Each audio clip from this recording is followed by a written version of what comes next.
Righty ho, good evening, everybody. Thank you all for watching and tuning in. Here we are for the next podcast series, and our guest tonight is nobody other than he's ex-military and he is ex-prison officer, ex-prison service. He's worked in child residential care and worked with young people to now running his own fitness business with his own fitness gym, self-employed that is. This person needs no introduction other than Hutch from the Fitness Hutch group. So, Hutch, good evening. Welcome to you and welcome to the podcast series. It's certainly a real pleasure having you on here. And Yeah, it's a pleasure to be here, Foxy. Thank you for inviting me. oh, it's certainly a pleasure. And here we are. I've got a few questions for you running through the podcast series. It's namely like a life story, as I said before. And in this one, it's just going to be like an opening up. It doesn't matter if you're being open about yourself. It's no trouble at all. And first question I've got for you is, how would you describe your early life, childhood, and youth? You may begin. I didn't have a bad childhood, to be fair. I guess my really early years, up until I was about 10 years old, we lived in the forest. And everyone laughs at me when I say that, but we lived in the forest. My dad worked in the Forestry Commission, and there was about 8 houses in the middle of a forest in rural Lincolnshire. So I was pretty sheltered from most stuff. And there was about 5 or 6 kids that lived up there, was all around the same age, and we just went out and played in the woods and stuff. So it was pretty cool, actually. And then we moved to a town when my brother got to be in secondary school age, because there was no way of getting to the secondary school from the middle of the forest. So yeah, we moved to a town, and it was just a little farming village in rural Lincolnshire. So I didn't have it too bad. Yes. And is it true, because I heard from the Sean Atwood show, was it true that you originally wanted to be a mechanic like your father, because you said he was into the mechanical stuff, your father?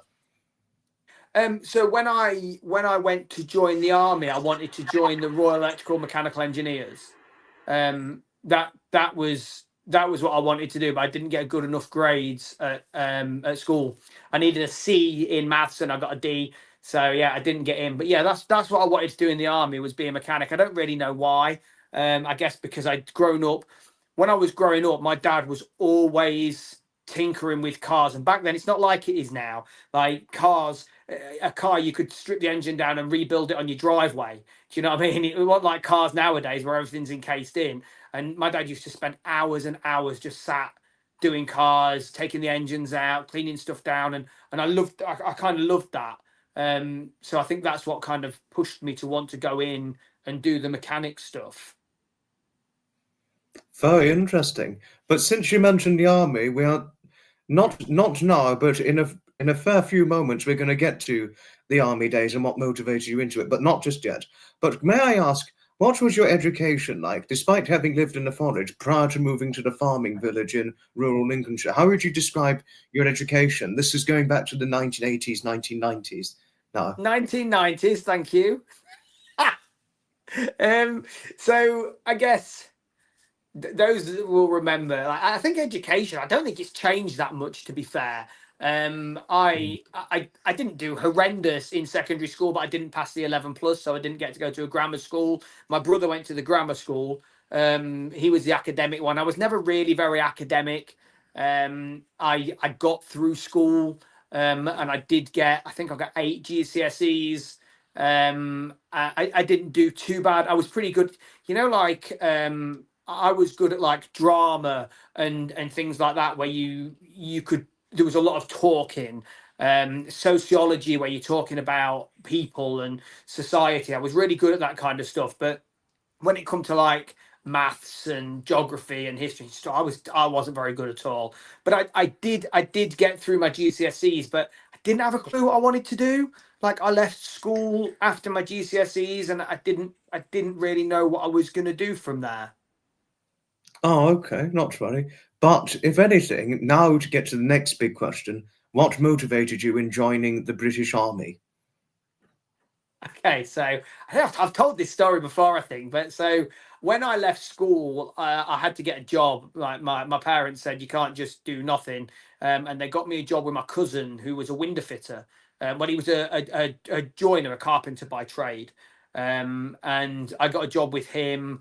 Started working with him. We was fitting windows for a PVC company, and he got me onto an apprenticeship to be an apprentice joiner. I was going to college one day a week in Lincoln, and around the time I think I was 16, maybe 17, my parents were going through a rough time. They split up, and I remember being in college one day, and I was sharpening this chisel. I was sharpening it wrong. The tutor come across and started bawling at me, and I just kind of I lost it, threw the chisel down, stormed out of college, and opposite the college in Lincoln where I was the Army Careers Office, literally on the other side of the road. And I walked straight out of college into the Army Careers Office and said, I want to join the Army. And it kind of went from there. And I think it was because there was a couple of guys in my village. So anyone that grew up in a village in the 90s will know it was really close knit. It's not like it is now. Everybody knew everyone. Like you couldn't fart without somebody else smelling it. And there was two guys that lived in the village. One of them was in Grenadier Guards. His name was Carl, and the other one was a para. His name was Shilling, and that was his real name. That was his first name was Shilling. Um, I ought to look him up. I ought to speak to the paras we know now, because I can't imagine there was that many paras called Shilling. But anyway, I had a lot of respect for them two guys. They walked around and they had an air of respect about them. They walked around with their heads held high, and you know, they always looked smart, and they always carried themselves well. And I remember having a lot of respect for them. And I think that was one of the things that kind of pushed me into it. Wow. And how was it difficult or easy getting into the army recruitment when you first walked into the Army Careers Office? Was it easy or difficult? I think it's fairly easy. Like, I mean, we're going back a long time now, Foxy. This was so I signed my oath of allegiance on November the 30th, 1998. I just turned 18, so I probably walked in there in it was mid 1997, I think, or early 98. I can't remember. Anyway, yeah, and it was just a matter of you just went in and they put you on it. You did something called a barb test. I can't remember what barb stood for, but it was a computer test where you sat down and questions come up and you just clicked the answer. I think it was multiple guess. And you clicked the answer, and whatever score you got in. So you know, if you did really terrible, then you still got in, but you just had to join a regiment like the infantry. Sorry if there's any infantry in. I like I said, I didn't score enough to get into the REME, but I did score enough to get into the Armoured Corps, which was the next best thing, because you worked on tanks, so you worked with engines, and you did mechanical stuff. You didn't do like the intricate, in-depth mechanics, but you did do pack lifts, you did do oil changes, you did. Do you know what I mean? You still got to work with engines. Yeah. At least you still got where you wanted to go, despite it not being in as depth as you wanted it to. But now, since you've just joined the army, you're 18 years of age, and obviously, as all new army recruits, once they've newly joined or newly recruited, they had to go through something called basic training, isn't it? Could you explain what basic training was like? Because it's obviously going to be different now compared to back in the late 1990s. Yeah, basic training was hard. I'm not gonna lie. I had never been away from home. I'd never been away from my parents. I remember getting on the train the first day to go down to Winchester, which is where I did my basic training. It was early December. I think I did 2 weeks basic training before Christmas leave. It was early December. It was cold. It was miserable. I was going down there on my own. I didn't know anybody. And suddenly I'm in a room with people who are from cities. I'd never even been to a city other than Lincoln. And anyone who's been to Lincoln knows it's not a real city. It's just a city by name. I had never been to a big city. I'm there with these city boys, and it was pretty scary. You know, like I was bullied pretty horrendously in school. So I was quite a nervous person anyway around like the bigger boys. Like, and now I am thrown in a room with all the, and some of them are adults, and I'm literally just, I mean, this was 1998. I didn't turn 18 until the October. So I'm just 18 years old. And it was hard, but the actual training side of it, I was really good at, because I'm determined. I've got I've got that drive just to keep going. And I was never going to fail. There was no doubt. I was always going to pass basic training. People could shout at me, yell at me, throw things at me, whatever. I kept my head down, kept my mouth shut, trained really hard. Like I said, it wasn't easy, but I enjoyed it. I think at the end of it, looking back now, I think it was really good. Ah. But wasn't it true? Because I heard on the Sean Outward podcast, didn't you see so many people break down and you broke down yourself? Could you explain what it was like seeing so many break down and yourself breaking down given the hardness of basic training? Yeah, absolutely. Like physically, physically it wasn't that hard, and academically it wasn't that hard. Like learning all the stuff, going in the gym, going out for runs, going for tabs, learning about bushcraft and weapons, and doing all that stuff. Map reading, I was really good at that. But where it is hard is psychologically. Like it breaks you psychologically, and I did see a lot of people breaking in the first couple of days. There was people that were quitting and walking away, and getting angry and aggressive towards like the troop corporals. And I remember being on the phone to my dad one night. I can even remember where the phone was. It's like I'm there now. I remember standing there and I was holding the phone, and I said to him, I was crying. I'm not too proud to say I broke down. And I said to him, I don't think I can do this. I don't think I can do this anymore. It's really hard. I had injured my back. I was hurt. I was in pain. I was Oh, tired.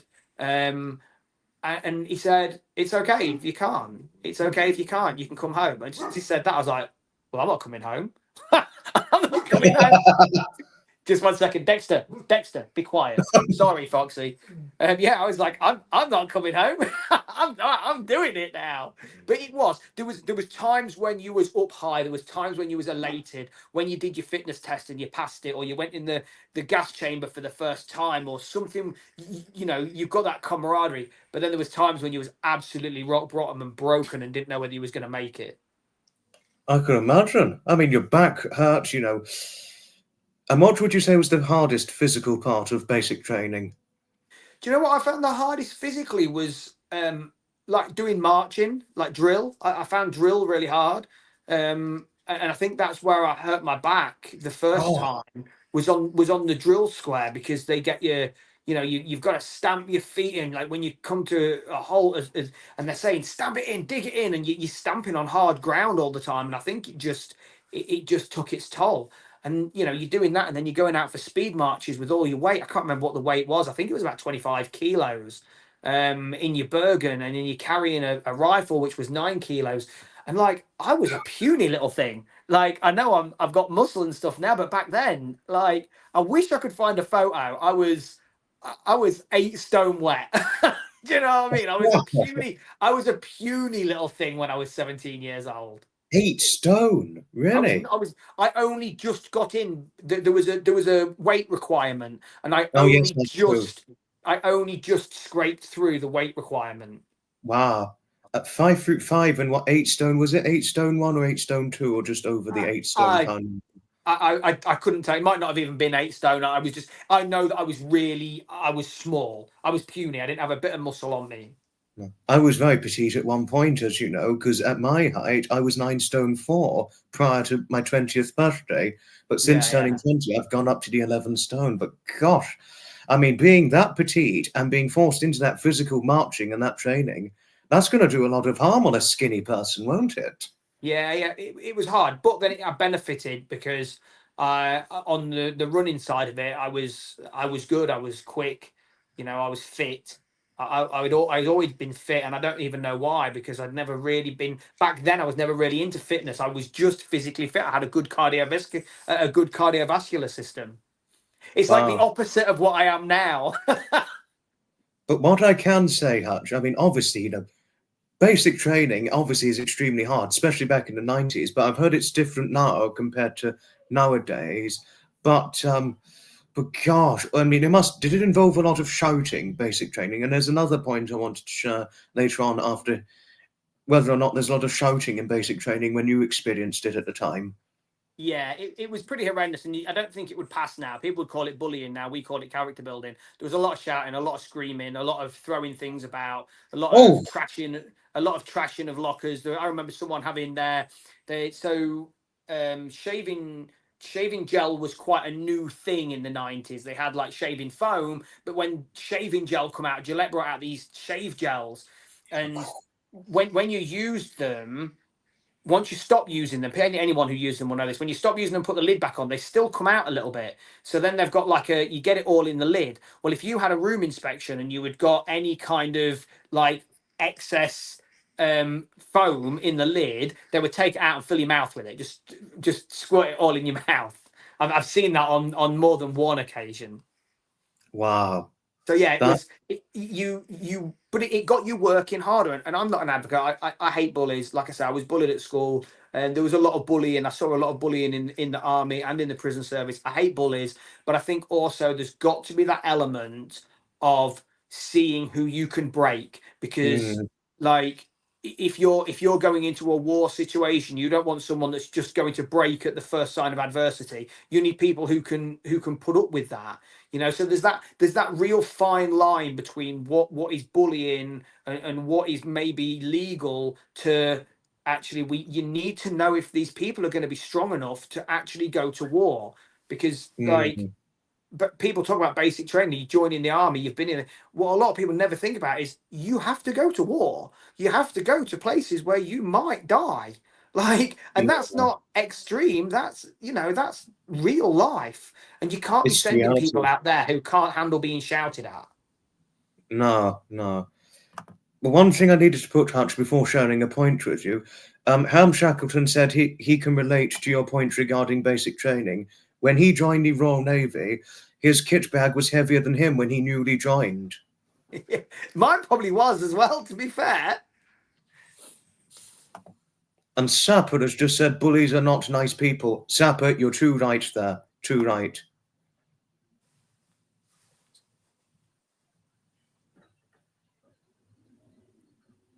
Oh, did you need to say anything, Hutch? No. I'm good. Oh, yes. And what was I going to say? But it's true that there is a weight requirement in the army. That's only true, because I can tell you something. This may strike you as interesting, Hutch. I think one knows our actor Dick Van Dyke. It might go a bit off topic. He enlisted to join the United States Army to enlist for the Second World War, because he was a young adult during the end of the Second World War. But he actually got denied enlistment several times because he was below the weight requirement. So, that it is only true that there is a weight requirement to join the army, because if you're too skinny, too petite, or your weight's too small for your height, there's no way you could be tough enough to fight a war or join the army doing certain army stuff that's required, especially the physical stuff. Yeah, I don't know if they still do that now. I don't know if the British Army have a requirement now, because things have changed a lot, Yeah. Everyone's talking about equal opportunities and what's fair and giving everyone a fair chance. And I think that's right, give someone a chance to go and do it. And if they prove they can, they prove they can. I'm a big believer in that. But there's always going to be things that some people can't do, and there's always going to be things that some people can do. Yeah. Physically, some people can do some things, and physically, some people can't. But if I may ask, did you ever see anybody being denied enlistment because of being underweight? No, I never saw that. I saw people being denied enlistment because they wouldn't they get their haircut. Oh, wow. Now, that is really discriminating against looks, isn't it? That's real discriminatory. There was a guy in our intake who's immediately first day his nickname was Jesus, because he got really long hair, and when they said he had to shave it off, he went absolutely nuts, and he wouldn't do it, and he left. It was like 2 days. Wow. But now getting to the next part, sorry about the irrelevant thing regarding the weight requirement, because obviously it's been the truth that there's been a weight requirement in the army for safety reasons, namely, before times changed. But so you've got through the basic training, and what was next after basic training? Can you explain your army days post basic training? So after basic training, I did trade training. So you first, as in the tank regiment, the first thing you do is you become a driver. That's your first thing. And I still hadn't passed my driving test at this point, so I went down to Bovington, and it was amazing. So Bovington's down near Bournemouth. So I was based in probably one of the nicer seaside areas of the UK during the summertime of 1999. And I loved it. Like that training was amazing. It eased off a little bit. There was still a little bit of the bullshit stuff of getting your lockers done, but not as bad. It was nowhere near as bad. It started to get a bit more like real life, and like I got to drive tanks, and I got put through my driving test. I passed my driving test in 3 days. From never driving a car to passing my driving test in 3 days, because it was an intensive course. So yeah, that side of it, I absolutely loved it down in Bovington. It was amazing. Finished there in September 1999, and then early October 99. I think I had 4 weeks between training, finishing, and going to the regiment. So early October 1999, I deployed over to Germany where I was based, and then spent sort of 5 years over there, I think. Wow. Could you explain what it was like being based in Germany? And weren't you all on your own in Germany, as far as I remember from your interview? Yeah, so I went over, got to the regiment. When I got there, they were oversubscribed, so I didn't get straight into a tank squadron. I went into what was called the SQMS, so it was the quartermaster, so all the provisions. And I got there, 2 weeks before an exercise in Poland. So 2 weeks in the regiment, and I was shipped over to Poland in the middle of winter, to do my first exercise. So it was a bit of a baptism of fire, or the opposite to fire, actually, because I think the coldest it got was -14. Um, so yeah, it was pretty rough, but it was good. I enjoyed it, and it kind of again, it was this character building thing. Come back from there and finally got onto a squadron working on tanks, and that, like, I wish I could describe how much I loved that. Like the years that I was over there, it was, I suppose, when people talk about their university days, that was my university days. No family, no one I grew up with. Everyone, you lived in the same barracks, you worked with the people that you lived with, you went out and drank and socialized with them people, and you just built real bonds, like bonds that last for life. And the I guess I can prove this point. So we will get onto this, I guess, later on. But I've recently decided to quit my job and start my own fitness business. So to go full time as the Fitness Hutch. And today, two people that I was in the regiment with both shared posts on social media sharing out my new business. These are guys that I haven't worked with since 2004, like 20 years, and they are still that good of friends that they're there for me on a daily basis. And that's the bond that you build with these people. It's a fantastic bond. It's obviously a valuable bond that doesn't break, as one could so describe. It's lifetime. It's lifetime. Oh, yeah. It's complete lifetime unbreakable bond is how one could certainly so describe it. So, obviously you met some very good people in the army, even though you were all different from one another. It's like you just became one of them, wouldn't you say? You sort of acclimated within, reality, what have you. I think I had a lot going for me, because I was quite small, and I was quite puny, but I had personality, and Oh, personality yeah. goes a long way. I was fun, and I could make people laugh, and I fit in. But I was hard working, and I was a good soldier. I was always smart. I was always turned out. I was never in the shit for anything. And as long as you can keep your head down and do your job, and you can be fun in the squadron bar, and like, you get on all right, and that was me. I got my head down. I knew I needed to survive, and I know how to survive, and I always have. Well done, you. I mean, well done for presenting yourself smartly and presenting yourself well, despite being small, as you said, and certainly petite back then. You had personality. I mean, it just goes to show, just because one might be small, certainly in their past heyday, doesn't mean they don't have personality, and it doesn't mean they don't have a good work ethic. So you proved a lot of people wrong there, as it so sounds. Yeah, absolutely. And I came out with an impeccable record as well. I never got any charges, never got any kind of disciplinary. I come out impeccable. Well done. I mean, well done for never getting any charges. But can I please, may ask, what do you think were your best days when you served in Germany in the armed forces? there was one year, maybe 2002. The summer was amazing, and I had kind of established myself as a regimental regular. I was no longer I'm going to say this, but I don't want anyone to take offense. They used to call them NIGs, NIG. It's just them three letters, NIG, and it meant new in green. So that's what you was called if you was a new recruit. They would call you a NIG, a new in green. And I had established myself that I was no longer that. I was one of the. I had been in long enough that I was part of the team. And there was a few of us. There was about 5 or 6 of us who were really good friends, and we spent the summer. It was like the summer of skating. I was a bit of a skate and surf freak back then, and like Blink 182 and Sum 41 and Green Day and like surfing. We spent the summer pretty much at outdoor swimming pools in Germany, and I don't really remember doing a lot of work. I remember it just being this really cool summer of going out, socializing, drinking, having fun. I would love to be able to go back and just relive one of them days with them guys and do that, because it was so good. It sounds like the memories are valuable. They're obviously held possessively strong in your very core depth of your memories. They're just unbreakable, unforgettable memories.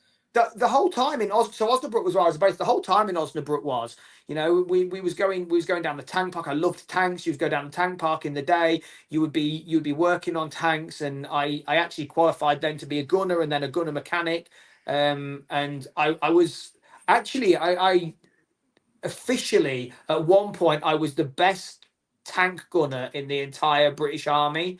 Where we switched over from Challenger 1 to Challenger 2, and I remember going to a range called Hona Ranges, and no one had ever. You would do the tests, and no one had ever scored a level 6 distinction on the range. There was a one target called Mad Max, which was a moving target, and nobody could ever hit it square on.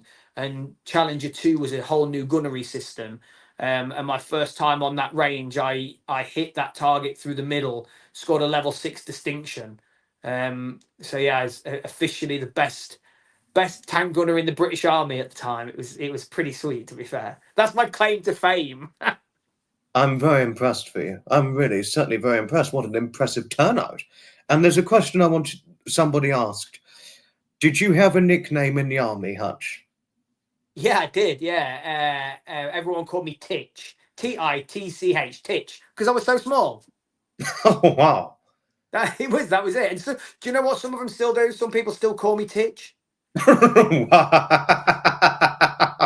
Yeah. What a funny nickname there. I know, yeah. But the army was about funny nicknames, If your surname was Warren, your nickname was Rabbit. If your surname was Turner, your nickname was Tina. Like it was just the way it was. Funny, it certainly sounds funny. A lot of entertainment. It's tickling from the cell. Wow, but can I tell you something? That's the nickname of my friend's daughter, Titch. But funny you had the nickname Titch. Yeah. They were good days, man. They were good days. They sound like they were the best days of your time. And if I may ask, could you describe any other? They were my best employment days. Like I'm not going to take anything away from now. Like I've got an amazing wife now, and I was a young, free, and single man back then, and them times were amazing. But I love my life now. Like my life is amazing right now. So sorry to interrupt you. I just wanted to make sure I got that out there. Oh, no trouble at all. But yes, now getting to the next part. How would you describe the best parts of your army days, whether it was Germany or outside of Germany, whenever you're on a certain mission? What do you think were the best parts about your army missions during your army days? I think best parts, like when we'd go on exercises. I remember going to I did Canada a couple of times, Medicine Hat in Canada. That was pretty good. I liked that. We did a couple of summer exercises out there, so the weather was always good, and I was with a good crew.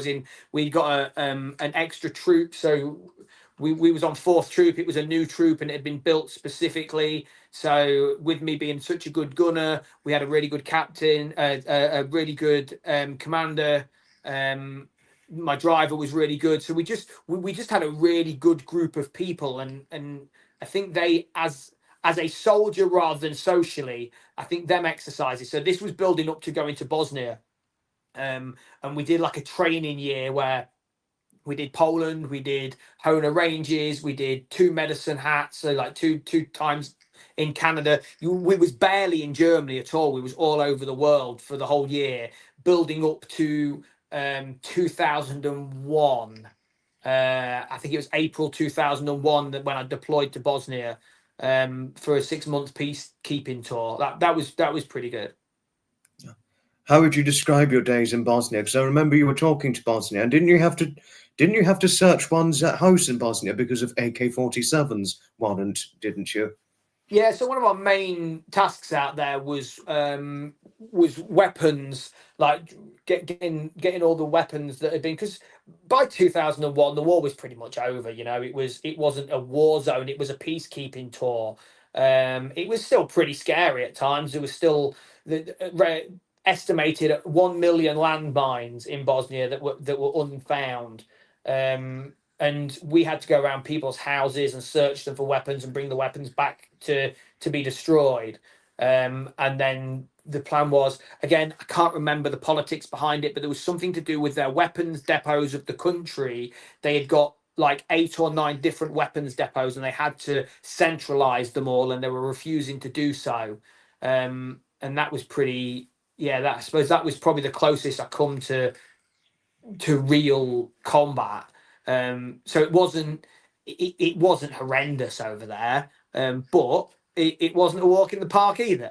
You still had your head on the swivel every day, I'll tell you that. Sounds it.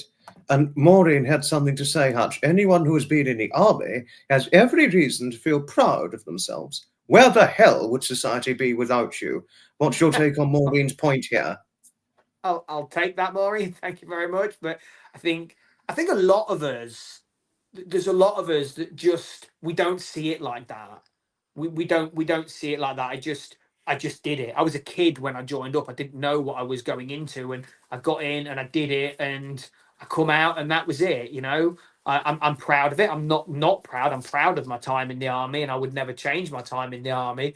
But it's just, I always feel awkward. You know, when people say thank you for your service, I think, that's 20 years ago, man. Like, I've done so much since then, and I'm not against people saying that, but I just think, like, you wouldn't thank somebody for their service for working on a mental health ward or in a No. supermarket, or do you know what I mean? There's other real heroes out there doing a job every day that we wouldn't thank Oh, them, yeah. like firemen or paramedics. Do you know what I mean? Oh, Like, yeah.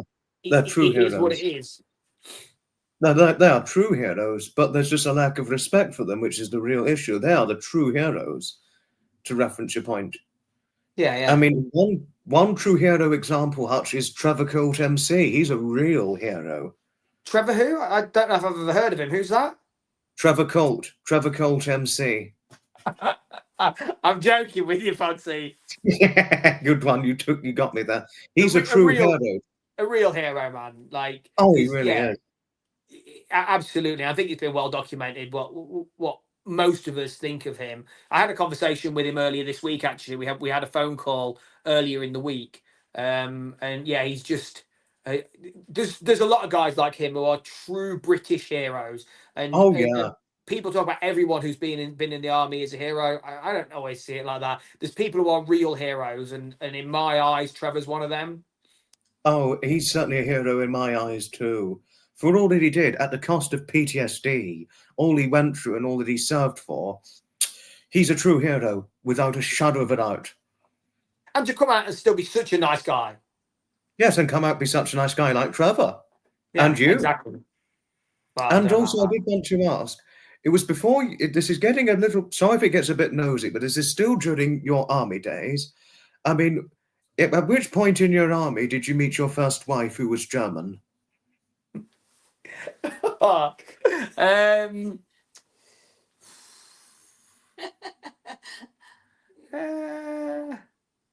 Not in 2000, the year 2000. Oh, so it would have been before the Bosnia stuff. And what was it like being married to a German whilst being an army husband? Because obviously you were serving in the army, but married. Yeah, it was the same as being married at any other time, Foxy. Okay, so it's no soul of any difference. All right. I would have thought there'd be a slight difference because you were still in the army, but when you There is married one Mel, slight there is one slight difference. Is so I'm okay, go married on. now and I was married then. I like being married now and I like the person I'm married to. The woman that I was married to is a fucking bitch and I hope she falls off a cliff. What the hell? Oh gosh, we're going to get in serious trouble for that, won't we? Oh, dear. Sorry. Not to worry. But Outer Limits had something to say. Outer Limits, but it is a service that many do not go in for. Once in, you have no choice in where sent and have to obey legal orders. Isn't she showing a truthful point there, Outer Limits? Absolutely. I've got huge respect for Outer Limits, by the way. Outer Limits is actually a moderator on our channel, so thank you for that, Outer Limits. Yeah, a really good point. A really good point. It's a seriously strong point there. So Yeah, now, so if I may ask, didn't you once, because according to the Sean Atwood podcast, it's going back almost 2 years ago, well, a year and a half nearly, was it true that was it a Lance Corporal or Army Corporal who booted your door under and said, fag you? What did they mean by fag me when they said that?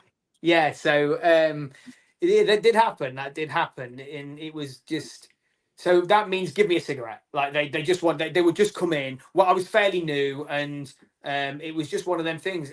I think that's pushing the borderline of bullying. But they would just boot in your room, come in your door, and expect whatever you'd got. Got any beer? They'd expect it.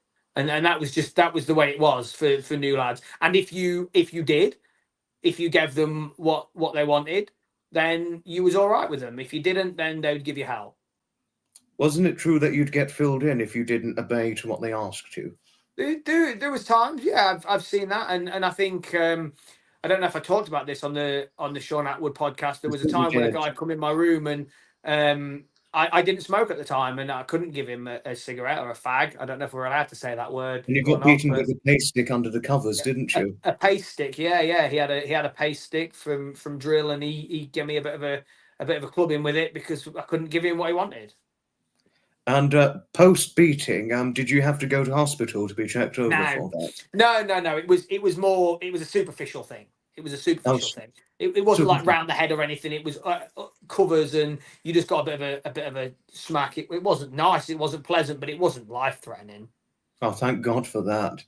No, but also, can I say, so we're now going to fast forward, say, before the end or within the last few years. How would you describe the final few years of being in the army before being honourably discharged and leaving? The last year I found really hard. We moved back from Germany. We moved to Catterick, and I hated it. It went from being the idealistic year that I told you about was amazing. We come back to Catterick, and everybody just went home.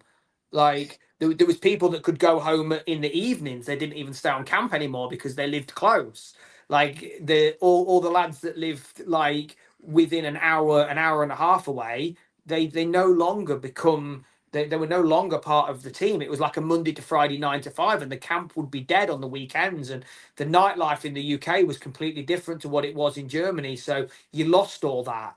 And I really disliked that last year. I put a lot of weight on. I wasn't training very hard. I become quite unfit. I become quite unhappy. And yeah, I think I just had enough at that point, and I wanted to get out. Wow, I can see your points there. Maureen says she respects you for your brutal honesty. Not all divorces are civil. Speak from experience. I mean, I'm not sure if you had a brutal divorce first time round, but Maureen's shining a point to you. Second time. Yeah, there won't be a second time round, Foxy. Don't worry about that. No, I wasn't talking second. I was talking the first time it happened. It must have been brutal, the divorce. Yeah, it wasn't great. I can imagine. No, but many, not only does Maureen respect you for your brutal honesty, Hutch, but I'm very much the same. I see the eyes of Maureen and that fact of the matter. So So do talk about what was it like being honourably discharged from the army come 2004? It was a bit strange, really, because so I've told this story quite a lot. Um, after so you sign off, you sign off and you have to do a year before you're out. You have like a year's notice period, and I think I was 6 months into my signing off. And a major who used to be, I think he was a captain, or he might have even been a lieutenant when I knew him quite well. And he come to me and he said Hutch, because he was the senior ranks called me Hutch, or they said it like with an E. They would say Hutch, because they spoke really posh. Hutch, come and speak to me. So I went to speak to him, and they wanted me to sign back on because there was the Gulf War II was kicking off. It was 2004, or 2003, 2004, and they were offering me the chance to sign back on to go and deploy over to the Gulf War.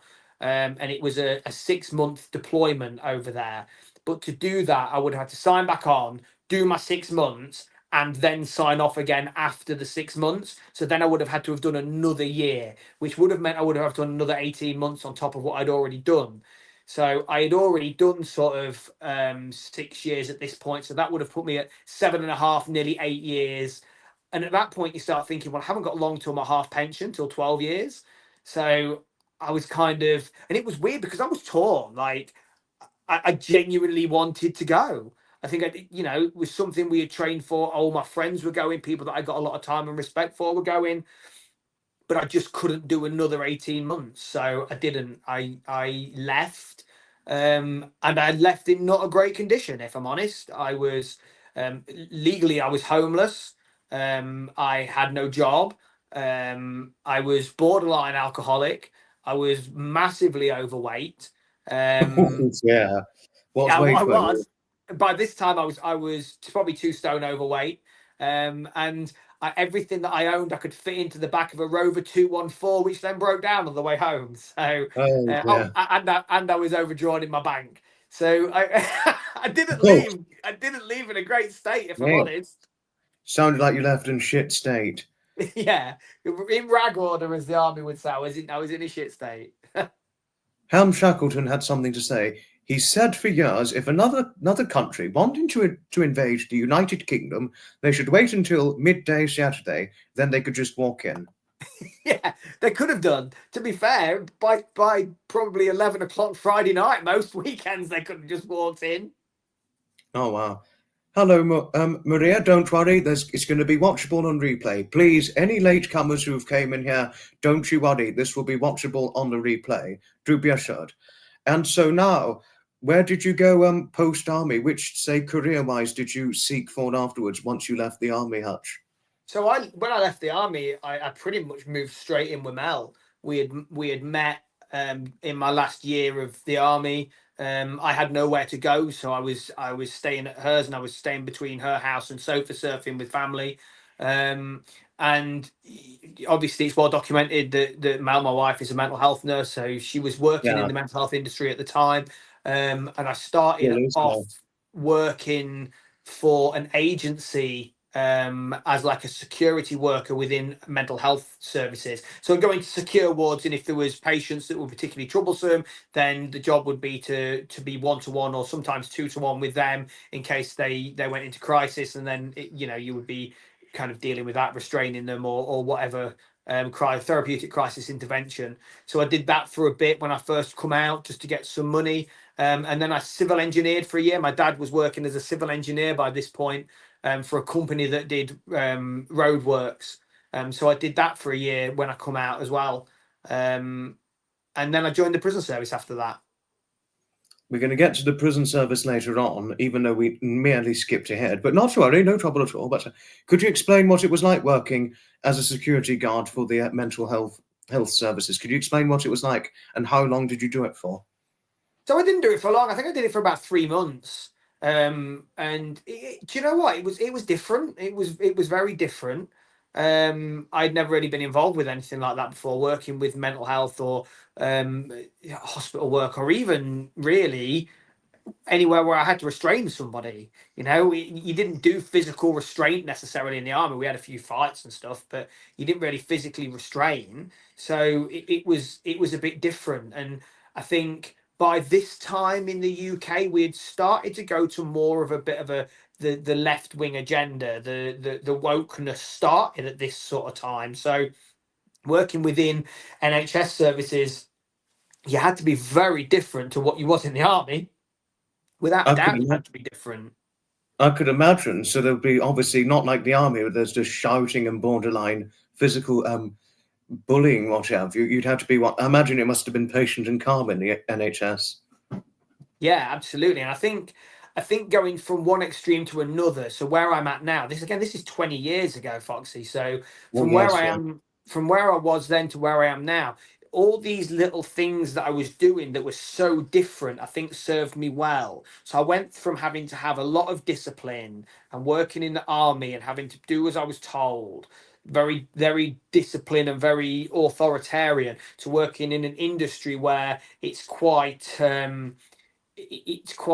caring and And considerate. peaceful. And so you're going from one extreme to another. And I think, and I'm not jumping ahead, but I think going from the army to that to the prison service to residential homes, you learn a lot of different skills that all then go together to make one really good package.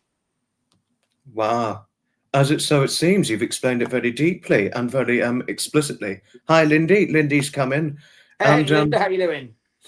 Maureen had something to say. Sounds like you left the army. Shit Creek was out of paddle. How very sad. No, it is well and truly very sad. Yeah, yeah, it was, but it's what creates us and what makes us what we are, isn't it? Yes. And so you left after 3 months being a security guard for the mental health services in the NHS. Could you explain what was the next job you did again? Because was it civil engineering? Yeah, civil engineering. So diamond cable, not diamond cable, was it? They were Explain putting what in. it was like when you did it and how long did you do it? So I think I did about 18 months. And I started off just working. Oh, I know it wasn't cable. I tell you, it was putting so villages in Lincolnshire that still weren't on main sewerage, that still had like cesspits in their gardens, putting in main lines.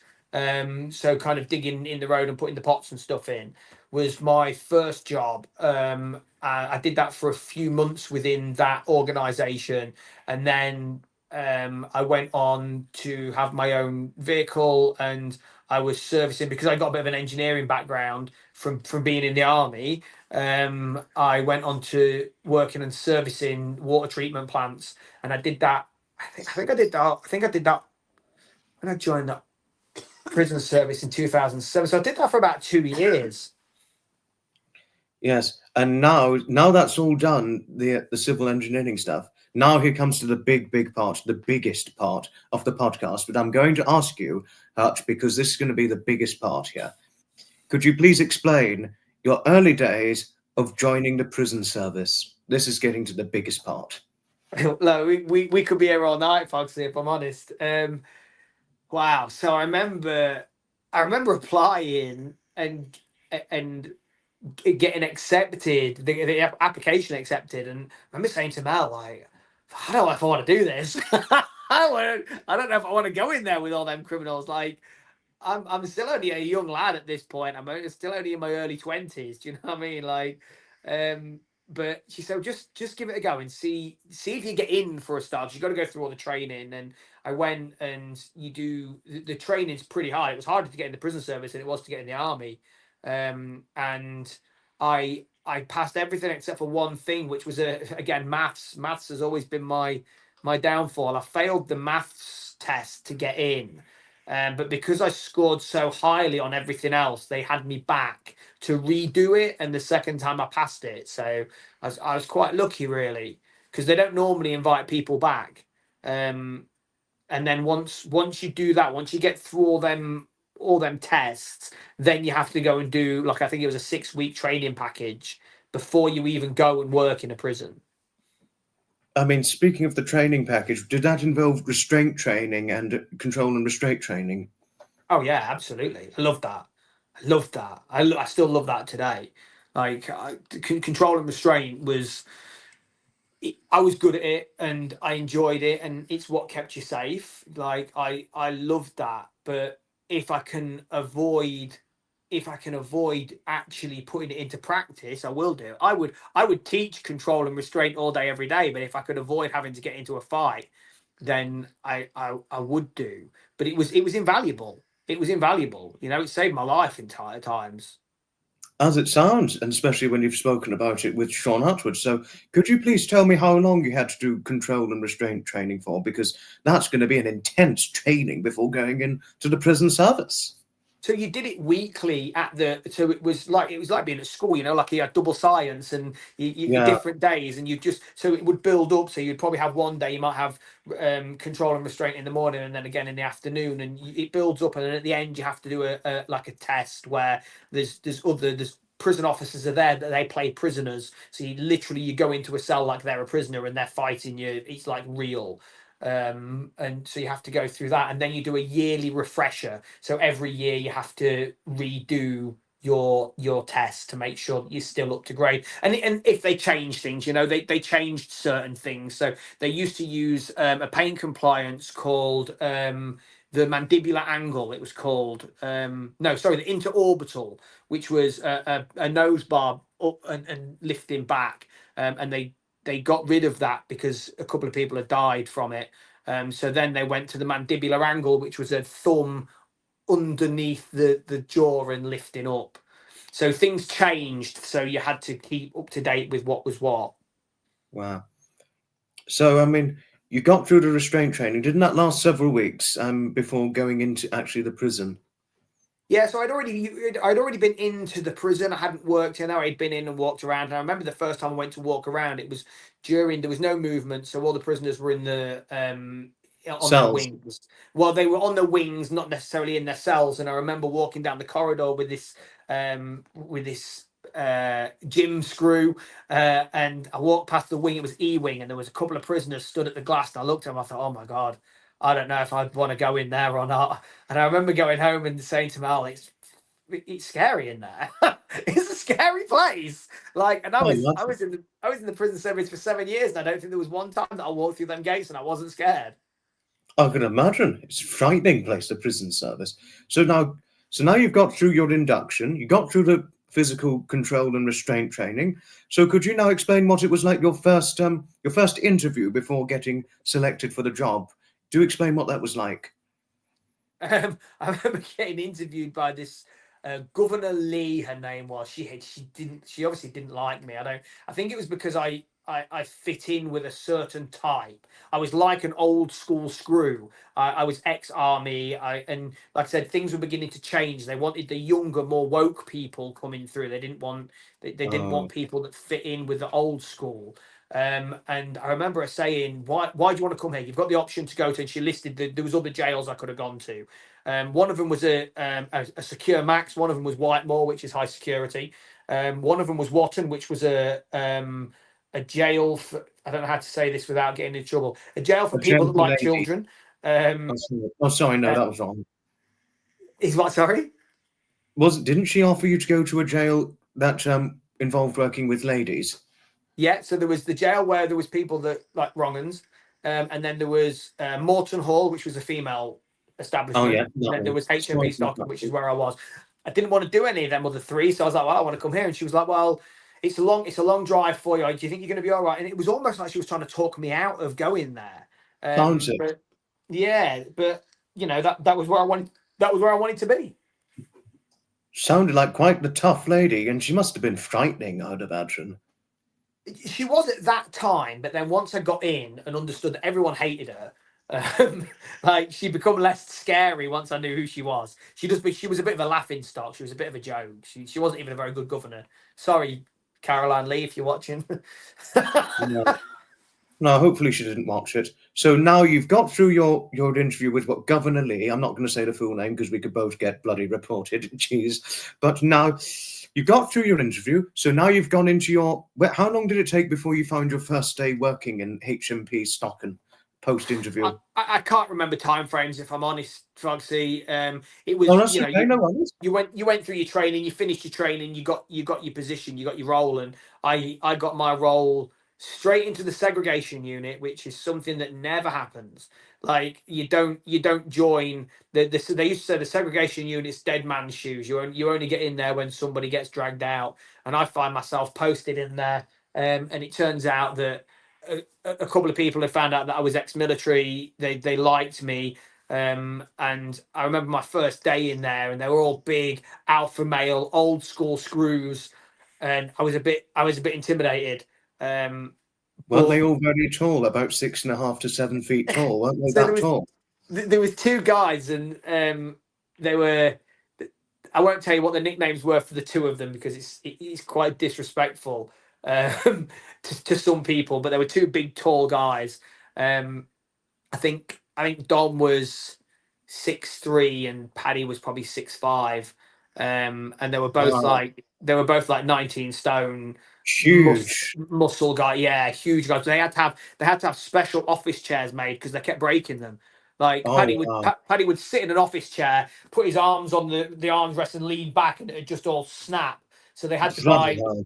they had to buy special chairs, and these chairs, no word of a lie, they were like something like Starship Enterprise. When I Wow. sat on one of these chairs and put my bum all the way back, my feet didn't touch the floor. these chairs were huge. So there was them two, and then there was a guy called Trotter, his nickname was Trotter because he had like a pig, and he was built like a rhino. But they were all really good guys, all really good, down to earth, old school screws, and I just fit in with them because of the military humour. Yeah. But wasn't it at first, when you met all these 6.5 feet to 7 feet screws, wasn't it at first they said to you, "Who are you?" And you were like, "Oh, I'm Officer Hutchinson, sir." And they're like, "All right, well, you might as well sit there and have a brew." What was going on in your mind when you said, "Well, you might as well just sit there and don't say anything"? What was So going on in your mind when they shouted that to you? what was going on in my mind was basic training in the army, and if someone like that tells you to sit down and shut up, you sit down and shut up, and I think that's why I did so well, because they reminded me of corporals. They reminded me of being back in the army, like I was in a room full of people who were important. So I just sat down and listened, and occasionally they'd ask you your opinion. But I remember this guy Harper, I won't say his first name, and he says to me, "You new lad?" I said, "Yeah." He goes, "Don't be offended if I don't talk to you. I don't talk to new lads." And I was like, "Oh, okay, then that's fine." And then Trotter says to me, "You get on better if you make us a flipping brew." So I went and made him a coffee, made tea or whatever, brought them all the drinks through, sat down. I sat there for a bit, and they'd all finished their drinks. And I was just sat, and I said, I'm just wondering, is there anything you need me to do?" And they went, "Yeah, make another brew." And Wow. I was like, "Okay then." So then I went and made it. I went and made another brew, and they said, I remember. So Dom was my mentor, and he wasn't there on the first few days. And I remember Trotter saying to me, "Who's your mentor, young'un?" I said, "It's a guy called Dominic." And they all looked at each other and started laughing. And I went, "What?" And they went, "Have you not met him yet?" I said, "No." And I was like, "Oh no." So I remember Dom coming in for the first time, and he said to me, I don't know if I can tell this story. No, tell. I'll He hold said to my me, argument. he said to me, "Are you Hutch?" I says, "Yeah," or whatever. I can't remember what he called me, what he asked me my name. And he said, "Do you like tits?" I said, "Yeah, Yeah, I I guess remember that so." part. And he got the Sun newspaper out, opened it up on page 3, put it on the desk, and went, "Look at them then. Prove that you're not a prove that you do like them." So I looked, I went, "Yeah, great." He went, "No, really lean over." So I leaned over the desk, and as I did, he walloped me one right in my kidneys, bent me over Oh, double. And I was like, "Oh!" He went, "Welcome to the team, lad. Welcome to the team." I was like, "Oh I my saw. God." And Wasn't it that, "Welcome to the Seg Kids" that they said? Welcome yeah, to the Seg. maybe it was welcome to the chokey, something like that. And Oh God, and chokies me that, too. do you know what, that was an habitual thing. Like you would never leave yourself exposed. If you left yourself exposed, you'd get a dig somewhere. Not crippling, but Pete, you'd always getting digs. You was always getting stuff like that, and you gave it back. And that was part of the camaraderie. That was part of the team, and that's what the newer senior managers didn't like, that we did that kind of thing. And is that wasn't that known to be cultural in the prison service when you experienced that? Oh God, yeah, that was the culture. That's how it was. That's it. That's just how it was. And I didn't dislike it. I loved it. My first few years in the prison service, working in the seg with them lads, it was amazing. I loved it. I remember you saying with Sean Atwood, you just became one of them within Yeah. either a short period or over time. And the thing is, do you know what? Dominic, who was my mentor, is now a police officer in Australia, and we still talk. We still talk to each other. Wow. Oh, well done, you and Dominic Hutch. Now, Hutch, you've got a question from Outer Limits. And then before we get deeper into the prison service story, I'm just going to read out the question and then please give the answer if you can in the best detail you can. No trouble. Did you have to undergo a mental suitability assessment for entering the prison service? Yeah, there was a lot of testing, a lot of psychometric stuff. Yeah, I think there was 4 or 5 stages to get in the prison service. There was role playing scenarios that you went into. There was medicals. There was questionnaires. So there was a lot. It was heavy. It was heavy. I could imagine. So now you've gone through all that, and could you explain? You've been newly introduced to all these large screws, some so huge they had to have specially made chairs to breaking them. Great big huge people. Sorry if there are any huge people or big people watching, because we don't want to get into trouble for fat shaming, and that's happened to me before. But yes, you've got through all of that, and now could you now explain what it was like really acclimating into the prison service in your first, say, few months there? I took to it really well. If I'm honest, like I took to it really well. I got on well with prisoners. I was decent. I was fair. And if you was a decent, fair screw, you got on with prisoners. Obviously, there's ones you never get in with. There's always going to be prisoners that hate screws, no matter how good you are. Yeah. But I got on, and I didn't find myself afraid of it. You would go in every day, and I think there's a difference between going in and being scared and being afraid. Like you was always alert. You was always worried something was going to happen, but I just got on with it. And there was, you'll have people who every time an alarm bell goes off, they go hide in the toilet, where I would head straight to it. I wasn't afraid of doing that kind of thing, and that kind of, I think you just get on with it. So I fit in really well. And again, it's who I am. It's my personality. I have that kind of personality, and I don't blow my own trumpet, but I have that personality where I can get on with people in most environments, because I know how to talk to people. One of my biggest attributes is being able to form positive relationships with people, and I think you have to in life. You have to be able to do that. I was, you couldn't have put it more correctly, Hutch. Yes, always. Certainly, I mean, anyone would imagine working in the prison service, you're always going to have enemy prisoners and all that, especially those who are violently aggressive, what have you. There was a few of them. I'm not surprised. I'm certainly not surprised. And so, wasn't it rumored, because you were working in the prison service, you were new to that, and people say, "Oh, Cat C, it's no trouble," but you were dealing with some of the most dangerous prisoners, despite it being a relatively low Cat C jail. Yeah, so the categorizations for jails are quite strange. People think that A cat's the worst and B cat's and D cat's the easiest. Categorization for jails tends to work on severity, likelihood of escape, length of Oh sentence. yeah, So it doesn't mean that they're the nastiest. We still had some of the most nasty criminals, but they're ones that have got they're street criminals, the ones that haven't got the money to escape, or they're not doing a long enough sentence to make it worth them escaping. So you talk about Cat A and Cat B, you're looking at like your head gangsters, your terrorists, the you know murderers. your murderers. Yeah, but we had a lifer wing. We had got lifers, but they were lifers that were coming to the end of their sentence. So there were lifers that had already done 22, 23 years, and they were getting ready to be integrated back into society. There was guys in there that had been in prison longer than I had been alive. Same with me, because I'm 24 this year, so that's longer than what I would have been alive 30 years, if you're Yeah, talking yeah. now. Yeah. There was some old men in. I think the one that had been in the longest had been in there since the early 70s. He was like 85 or something. He was in there for murdering his wife. It was, and he'd continually messed up throughout his sentence, so he just kept getting more and more time. Oh dear. Wow, as it's so sad. Early 70s, and this is what, 2006, was it? 2007. 2007, so that's what, early 70s, so 30, 35 years, long time. Yeah, yeah, Very, yeah. very long time. And so, Absolutely. so now, yes, you're in the prison service, and please explain your most difficult restraint, even though Sean Atwood asked you this. Jeez, difficult restraint. The most difficult one, yes. With the large So American. I was going to say I don't know which one I told Sean Atwood because I can't remember, but I think It was the large American. the large American guy was the one that was coming to mind. He was an American footballer and he was as round as he was tall, He and was he was tall. I out. didn't think he was tall. No, he was as round as he was tall, so he was almost like a ball. So that'll be relevant in a minute. He was openly homosexual. And he was, even though he was an American, he was in the UK on a Jamaican passport, which meant That was quite fun.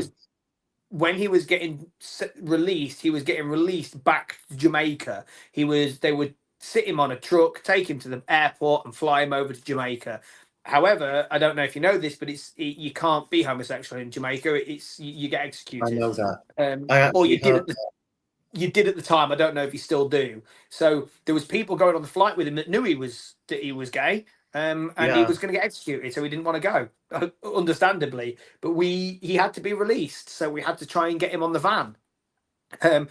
So the very first move in a restraint, you go in with your hand like this on the back of the head and pull their head down so they're bent over. Then you can take the arms to restrain them. But But this you guy couldn't was so bend him over. round, couldn't bend him over. Like, Yes, I and know. and Paddy and Don were in there. They're two big guys. They're trying to get on his head. They couldn't. I mean, we did finally get him restrained, but we had to carry him. I mean, this guy weighed 20 stone, maybe. Like, he was huge. So That's very huge. Yes, we're that's carrying him. completely We're trying to huge. carry him. We're trying to carry him to the transport, but we have to keep stopping for a break. At one point, when we stopped for a break, he kicked up and kicked one of the senior officers in the face, broke his nose. There's blood everywhere. Didn't he go? Didn't he knock him flying? Knocked him flying. Yeah, knocked him flying. Well, And was he? How tall would you say this guy was? He was about 20 odd stone, but you can't tell the weight. But just guess. How tall would you say he was? And yet he kicked a screw flying. 5'8", maybe. Oh, so about my height, but nearly twice my size. Yeah, he was a big guy, big American football, and he was strong. He was a power lifter as well. So he was. Oh, yes, he because he was had strong. huge arms, didn't he? Much larger than Yeah. that of mine. Yeah, massive. So anyway, we got the restraint done. We got him on the van, and like we got him out the back doors of the SEG, and all there was picking him up was two civilian like Serco workers in a not even in a secure bus in a minivan. And they were like, well, "What are we supposed to do?" And if it kicks off, was like, "That's your problem now." Off you go. Yeah. See you later. So they took him. So after every restraint, you had to fill out a use of force paperwork, and after that restraint, there was 27 use of force paperworks go in. So it took 20. It took 27 staff to restrain him. Oh my goodness! And it took about an hour to get him dragged to the transport, didn't it? Easy. Yeah. The whole thing went on it went on most of the afternoon. Because he was so large and it was hard to carry him. Yeah. And a couple of times, I think if I remember rightly, a couple of times we stopped because he was so big and he was getting out of breath and tired that we was worried he was going to end up having a heart attack. So it was quite surreal because you'd be going at it trying to restrain him, and then everyone would just stop, and everyone's just sat there waiting, and he's waiting, and then when everyone had recovered, then you'd go again. And you're having a conversation with him in between saying, look, you're going on the transport, so we're going to restrain you again in a minute. And he's like, well, you crack on, you restrain me, man. Like, it was crazy. It was crazy. And so now that restraint was done, you spoke about it. It sounded a bit funny in one way or another. Yes, it was. It had to be. You have to have that kind of humor in these incidents. That's how you get through. Yeah, but to think about it, actually, you carried a great, big, huge 20-odd stone guy. It's obviously going to take a long time to carry him through the prison corridor before getting it to the prison transport. Very, very huge. If he's my height, about 20 stone. If you add another 2 stone to that, that's exactly twice my weight. But obviously there's going to warrant a conversation about it. But now, since that restraint was spoken about, could you talk about the next most difficult restraint, if you don't mind? I remember restraining a kid once, Willoughby, I think his name was, and Uh-oh. he had he had managed to wrap his hands in his jumper. So he got his jumper wrapped up, wrapped his hands and pulled it tight. And then Paddy had gone in and got his head and pushed his head down, but that locked his arms even tighter. And then I'm trying to take an arm to restrain his arm, but I couldn't get it out because he had locked himself in. And then he's got Paddy, who said like was 19 stone, holding his head down as well. And Paddy's going, get his arm, get his arm. Like, I can't get his arm. I can't. I think we must have tussled with him for a good 45 minutes. Like, and in the end, we had to let him go. And Paddy let him go, and he jumped up. He pulled his hands out like this to go for us, and then we dropped him. Then it was game on.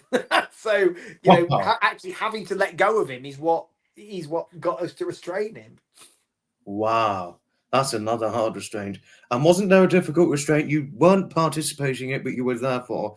Wasn't it this ex-Scotsman, the Scotsman who was huge, tall, and covered himself head to toe in poo? Do tell that story, Do please. you want that full story? Okay, so I'm going to hold my second. laughter in, okay? I'll hold my laughter in. Sorry, Hutch. Just 1 second. Just let me mute the mic a minute.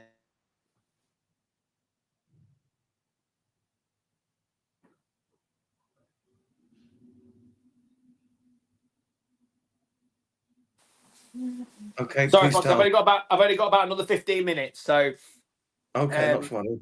right. So there's a guy come in. He was ex-Power, Scottish guy, and he'd been in prison before, and he had been classed as a B-cat prisoner. He needed to go to a B-cat, and he was in our jail, which was C-cat, so we had to move him, and he insisted he wasn't going. He'd stripped himself down. He was in the seg anyway, ready to be moved. He had stripped himself down naked and covered himself in his own excrement.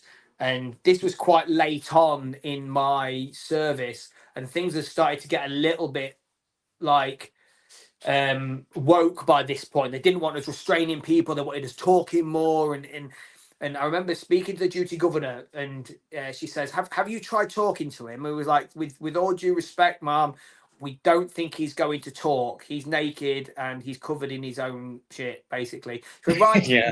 wait there. I'm going to come down. So it was like, okay then, okay. So she comes down. She goes, "What cell's he in?" Was that he's in cell 8. She went, "Right, I'm going to talk to him." And she went up and she actually knocked on his cell door like it was his front door, and said, "Mr. Smith, Mr. Smith, it's the duty governor. Would you like to talk?" And all you heard back was, "Fuck off, you wee Anglo-Saxon slag." She just looked at us and she went, "Oh, I don't think he wants to talk, does he?" Was like, that's what we said. So then, because of his You told us size, so. and yeah, they went in and restrained him, dirty protest restraint. So, And it stunk, didn't it? oh yeah, that dirty protest was weekly. It wasn't just a one-off thing. We'd deal with them most weeks. And so now, could you also explain another story about certain prisoners? Wasn't it the story about the two British Asian twins who were being recategorized because of their risk of escape? Please tell that story. Yeah, absolutely. So we got a call to go down to a cell to lift two guys, to bring them. So lift them is remove them from their cell and bring them down to the seg. It was lunchtime and we sat there. My mate says, "Come on, let's me and you go down." I said, "Well, there's two of them. We ought to wait for a couple of others." No, we'll be fine. We'll just walk them down. It'll be fine. And I was like, "Well, if you're sure, we'll just two of us will go down, but I'm not sure about this." So we went down. It was on K Wing. We said, "What cell are they in?" Cell 38, the furthest one away, right down the bottom, because that's where the double cells were. Because not every cell was double. There was only a few that were double. There was either first ones or last ones. And we went all the way down there. And he says, my mate Pembo says to me, "This the right cell?" "Yeah, definitely the right cell." So he opens it and he looks in. So he goes, "You sure this is the right cell?" I said, "Yeah." He said, "The Khan brothers, Hussein brothers, whichever one, I can't remember where I was doing. Yeah, Hussein that's Hussein brothers. Definitely. Well, I might have said Hussein on Sean Atwood, Sean but I Atwood. can't I Hussein. can't remember exactly what their names were. It was either Khan or Hussein. It was Um, Hussein. and he says, "Are you sure?" I said, "Yeah, absolutely sure." So we opened the door, and there's these two weedy little Asian lads in there. Like they can't have weighed much more than 10 stone each. Like, I thought it was and 9 stone. I thought they couldn't wait, have been anything more yeah, than 9 stone. it might have, I didn't weigh them at the time, but yeah, they weren't very big. And one of them sat there and he's got a bowl of noodles and he's eating his noodles and he looks at it, he goes, "Oh, can I help you fellas?" And I was like, why are they wanting us to lift these? Because when you lift someone to take them to the seg, it normally means they're being truculent. It normally means they're causing problems. And we was like, this is bizarre. And we said, well, we're taking you to the seg lads. And they went, "Oh, okay, then, not a problem, officer." I was like, what is going on here? So we got talking to him, walking down to the second. It turns out that they were in for importation fraud. They had imported computer parts and not paid the tax on it. And it was a lot of money. Wow. They had both been given a 20-year sentence for fraud, and a confiscation order. Or no, they both got a 5-year sentence, but they got a confiscation order of £20 million each, and if they didn't pay it, they were looking at getting 20 years. So Wow. that gave them the potential of a very long sentence and a lot of money, which gave them the motive and the means to escape. So they needed to be somewhere more secure. Oh, wow. So now getting to the next part, because we've only got about 10 minutes, haven't we? But Yeah. next part, didn't you experience so many injuries during the latterly parts and the latterly years of your service in the prison, in HM Prison Stocken? So actually, injuries in the jail. I did have an injury where I fell over and hurt my shoulder. And I got assaulted once. I was only assaulted once while I was in the prison service, and that was by a prisoner who wasn't quite of sane mind. He punched me clean in the face as well. I didn't even see it coming. Oh, Yeah, it wasn't great, but I had back surgery while I was in the prison service, and that was due to I guess from my army days. I'd had a bad back from my army days, so I had surgery while I was in, but I had the back surgery, and within 9 weeks I was back on the landings. wow. And now obviously we're skipping ahead a little, but didn't the end of your prison service days come off to a very, very sad and bad ending? Yeah, things changed a lot, and they didn't want people like me in the prison service anymore. And I was getting paid a lot of money, and if they got rid of people like me, they could recruit someone for half the price. They had managed to pay off a lot of old school screws. They had managed to get a few of them sacked. They'd managed to pressure them into getting to retiring, and All they resigned. yeah, they took my work life balance off me. I was working, but I was also a dad as well at this point. So there was days that I was having off so I could be with the kids, because Mel had a full-time job as well, and they weren't going to renew that. And I had quite a lot of problems around that, and in the end, um, there was meetings back and forth about it, and I found out that one of the Prison Officers Association representatives, the union, had actually been talking about it in the car park with people, and that got back to me, and I lost it a little bit. I sent an email, a global email, to everyone telling them what a shitbag their union rep was. Walked out the prison service, and I never went back in after that. I quit. Walked out with 32 grand a year job. I was a married dad of two with a mortgage, and I just walked out of a job, and never went back. But then you had to go back the next day because you still had stuff in your locker. But then your picture was in the gate, wasn't it? Could you explain what that was like? So I contacted the prison service and said, I need to come and pick up some stuff. And they said, "Oh, you're gonna have to be escorted." And I was like, "Why?" So I turned up at the prison, and they had printed off a picture and put it at the gate, and kind of given it to the gate staff, said, "Don't let him in," like I was some sort of criminal. And it was because I on my computer system I got evidence of them kind of mistreating me. Yeah, so they escorted me, made me feel like a common criminal escorting me to my locker to get my stuff. But even with that, I still come out with an impeccable record. I had nothing Yeah, against me when I come out. It's crazy, isn't it? they brutally turned against you, as it so sounds. Yeah, because things changed. Like with the world we live in now, they don't favor people like me. They don't favor the the guys who speak their mind. And guys like me were good at what we did. We kept order. The prison service was really good. Now the prison service is in absolute tatters now, It's, absolute tatters because of what they it's did to it. broken. Oh, it's Yeah, broken now. So many public services are bloody broken, yeah, sadly. absolutely, absolutely. So now you've left the prison service, but you were broken, weren't you? You were absolutely broken, because when I met my David, my bestie, I was broken. So we nearly had something in common under different circumstances. You were absolutely in tatters, broken, and that I actually think did have this affected me quite emotionally when I heard you were broken. I was like, a broken Hutch with his positivity. I think like I was lucky because I've got Mel, but yeah, you don't know where to turn. You get to that point where you don't know where to turn, where you've got nowhere to go, and it's Yeah, hard, and but you have to deal with that, man. Like I could I sit here now and dwell on that and say yes, they broke me because to an extent they did. I loved my career in the prison service, and I thought that was what I was going to be doing for the rest of my life. but it And wasn't. it turned on me, and it went wrong. But do you know what? It was for the best. Everything is for a reason. I wouldn't change anything to be where I am now with the family I've got, with my wife and my kids, and my business that I'm starting to grow. I wouldn't change anything. Yeah. Now, getting very quickly, you're now out of the prison service, and then you went into what child residential working care. Could you explain quickly what that was like? Yeah. So again, this is another one of them things where you learn something new. So working in children's residential homes is absolute bonkers. Like these kids are frigging hard work. And that some of them are as young as 11, some of them are up to 17, 18 years old. And you've got to be a certain type of person to do this job, like to work with these young people, because they're the way they are for a reason, and you've got to be able to see past that. They're all a product of bad adults. I've never met a young person who isn't a product of a bad adult, like in these homes. And you're dealing with, I've dealt with some horrendous stuff, and I'm not going to go into it too much because it's quite traumatic.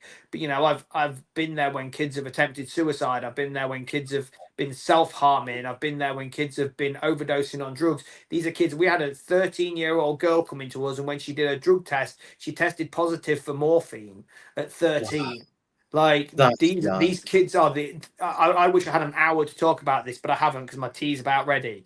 But these kids are absolutely hidden from society, and we don't talk about this enough as a society, that what we're doing to the youth of today is absolutely horrendous, and we're failing these kids. And it's one of the reasons that I've left the job that I've just left working in the youth homeless project, because we're failing these kids. Because what these services care about, they care about money and targets and results and looking good. They don't care about the actual young people. Something I'm very passionate I about, really Foxy, and I don't. could talk for hours, but I am gonna have We to don't go in a have. minute. But if you are up for it, I would love to do a part two of this and pick it up at the start of my residential days. Certainly, yes. No, but one thing I can say, Hutch, is this will be part one so far, but we'll eventually get to part two because your tea is ready. But can I say thank you most sincerely, kindly, for taking the time for watching, for partaking in this podcast with me, and part two we shall tune in, be talking about the residential days, and then to the youth homeless, and then to the fitness parts. Can I just say this though, Foxy? I'll be honest. I've been on a lot of podcasts and I've been interviewed by a lot of people, and I've interviewed a lot of people, and you know yourself. I've been interviewed by Sean Atwood, who is one of the absolute top of his game. I didn't know what to expect tonight. I've known you for quite a while now. I'm sure you will know the exact date, but I don't. But do you know what? I have enjoyed this podcast immensely. You are an amazing Thank you. interviewer. You've got some great Thank you. questions. I didn't Thank expect it not to be good, but I didn't expect this to be as thrilling as it is. I wish I could do another hour and a half, so we will definitely do a part two if you'll have me back. I certainly will have you back for part two, Hutch. But don't go from the green room yet, because I'll finish end the live first, and then we'll leave the green room. But can I thank you all, everybody, for taking the time for watching this live stream. This is part 1. We're going to renew the title to part 1. Part 2, we're going to get to the residential days of Hutch's residential days, youth homeless days, and then to where he's got to now with the fitness stuff. Stay tuned for part 2 for when it happens. Goodbye, and may your good wishes be bringing you great expectations of happiness. Achieve your goals and choose life. Don't forget to subscribe to the Fitness Hutch.